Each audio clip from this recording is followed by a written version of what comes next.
Por si acaso ustedes se quieren responder en sus casas. Patricia Suárez, presidenta de ASUFIN, de la Asociación de Usuarios Financieros. ¿Qué tal, Patricia? Buenas tardes. Muy buenas tardes. Bueno, Patricia está aquí porque, iba a decir, las buenas noticias acaban aquí. No, sí que nunca damos ninguna. Pero bueno, vamos al lío. Resulta que se disparan las hipotecas, se disparan los beneficios de los bancos y algunas entidades están amenazando ya con cortar el crédito, el grifo del crédito, si el gobierno toca las hipotecas, que es lo que está proponiendo Unidas Podemos. El PSOE de momento ha dicho que no, pero ojo, porque Luis Sanabria, ahora nos lo contarás, pero hay bancos ya que están diciendo: a mí, como me congeles las hipotecas, cierro el grifo, no doy créditos y aquí cada uno que se apañe como pueda. ¿Qué tal? Si habéis echado un vistazo vosotros y los espectadores a la prensa hoy, en la prensa hay un montón de gráficos reflejando la evolución terrible de los tipos de interés del Banco Central Europeo. Voy a hacer yo mi gráfico particular siguiendo el dibujo que hacemos desde pequeñitos de unir los puntos.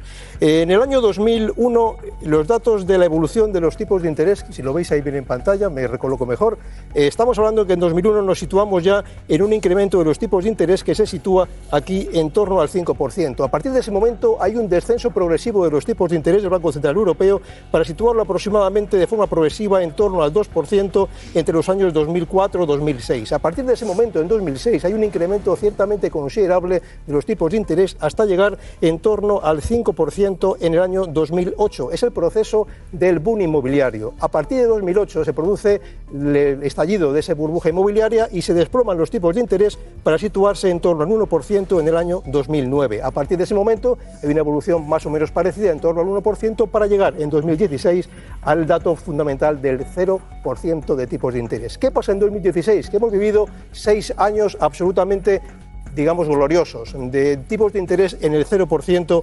¿Qué ocurre? Que en 2022, en el mes de julio, hay un primer incremento de 0,5 puntos de los tipos de interés a consecuencia de los efectos económicos de la guerra en Ucrania.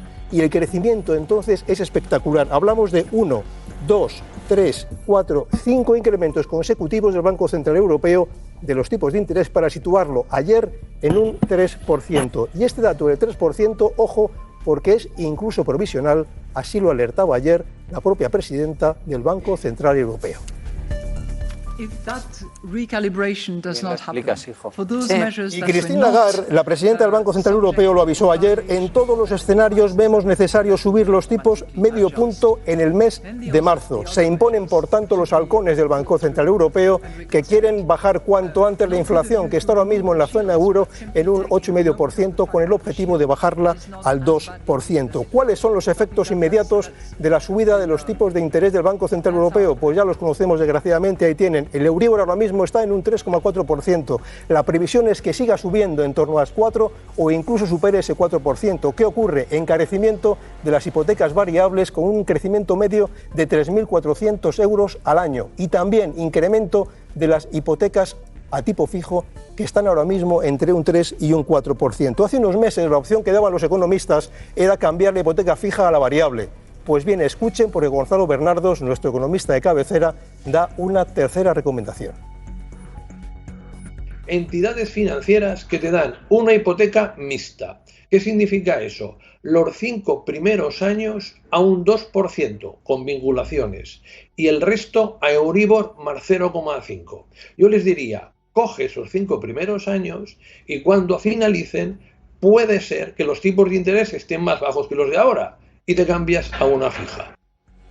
Ahora repasáis esta propuesta de Bernardos. Ante este escenario, la vicepresidenta Yolanda Díaz plantea congelar las hipotecas variables y lo ha hecho hoy mismo también en un comunicado, en un vídeo que se ha grabado ella misma. Pues bien, esta propuesta Yolanda Díaz ha contado con el rechazo del gobierno, con el rechazo de los empresarios y con el rechazo de los banqueros.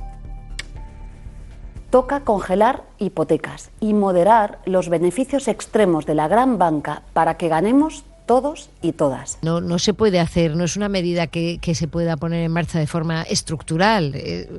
Lo que hemos hecho es justamente dar la opción de la congelación durante un periodo para que se alivie el impacto de esa subida tan rápida de los tipos de interés que ha acordado el Banco Central Europeo.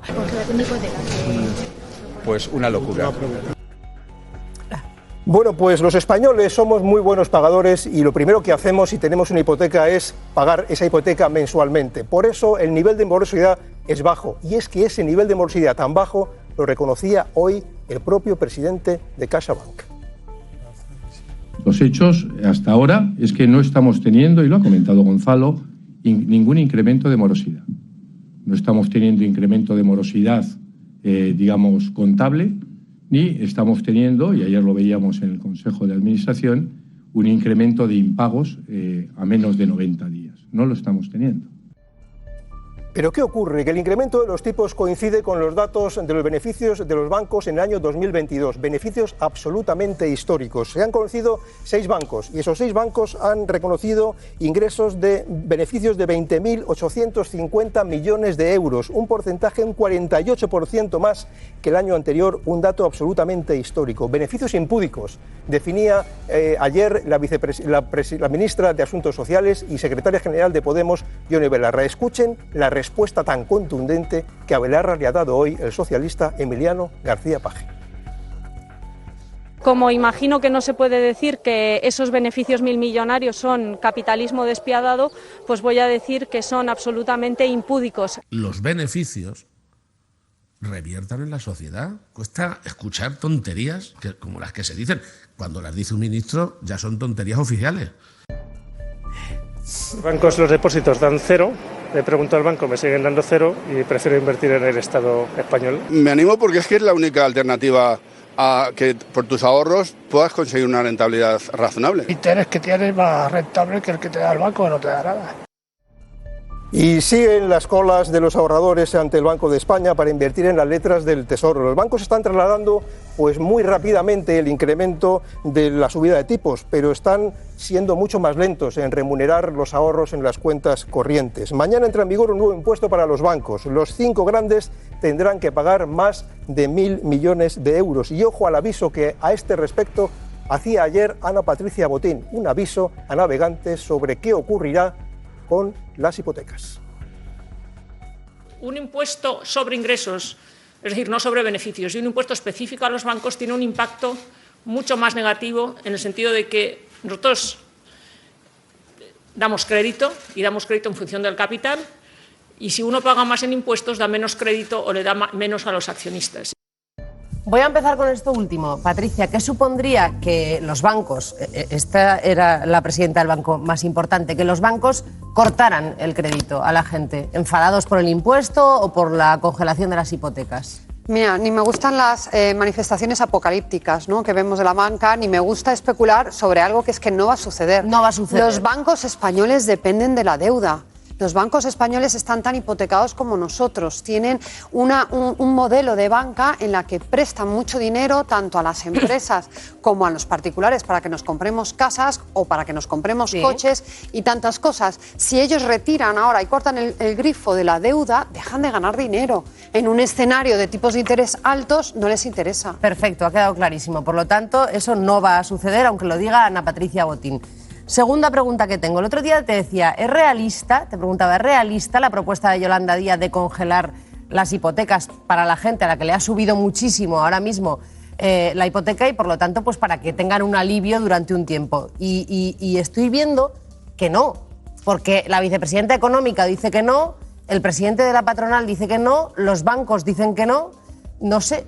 A mí me gustaría que Yolanda Díaz aclarase si quiere congelar la hipoteca para todos los hipotecados de este país, incluyendo los que viven en La Moraleja y los que viven en Villaverde, o solamente para aquellos que realmente lo necesitan. Porque yo estoy absolutamente en contra, siento decirlo, en un congelamiento total de las hipotecas. ¿A santo de qué?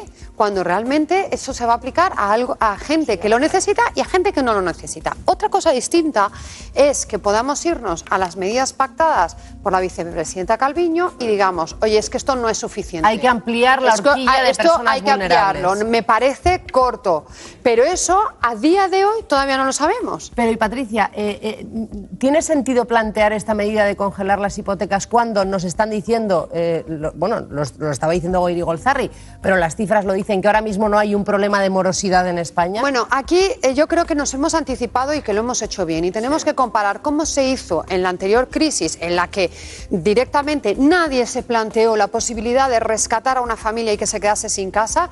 Y ahora lo que hemos hecho es anticiparnos y decir, oye, antes de que esto suceda, vamos a ponernos en marcha, aunque la banca no quería. No quería por esto que dice Goyri Golzarri. Goyri Golzarri. Sí, pues como decía Goyri Golzarri, no tienen morosidad y no lo quieren hacer. A esto yo les respondo, claro, no tienes morosidad porque, veamos, el año pasado, a estas alturas, estábamos todavía en tipos negativos. A la gente le subió de media 2 euros la hipoteca. ¿Qué va a pasar cuando a la gente que en noviembre, diciembre le ha subido la hipoteca 100 euros, 150 euros, les volvamos a revisar la hipoteca de 2023 y se les sumen y tengamos unos 300 euros de subida? Ahí van a empezar los problemas y ahí veremos si las medidas son realmente suficientes. Vale, tengo otra pregunta, Patricia, y a mí de verdad me gustaría salir de esta demagogia en la que a veces estamos instalados. Los bancos es verdad que están teniendo beneficios récords. Ellos dicen que muchas veces son por operaciones que hacen fuera de España. Esto es una realidad y choca mucho oírles después quejarse de los impuestos que se les pone para que arrimen el hombro o quejarse por las críticas que se les hacen desde el gobierno. Entonces, parece sensato lo que ha dicho Paje de que a nosotros nos interesa que todas nuestras empresas tengan beneficios. Pero ¿hasta qué punto se le puede reprochar a los bancos que estén siendo egoístas con la sociedad? Yo creo que sí se les puede reprochar. Yo honestamente creo que sí. Pero por eso digo, seamos lógicos. No hagamos una medida de congelarle la hipoteca a todo el mundo, cuando no a todo el mundo le hace falta.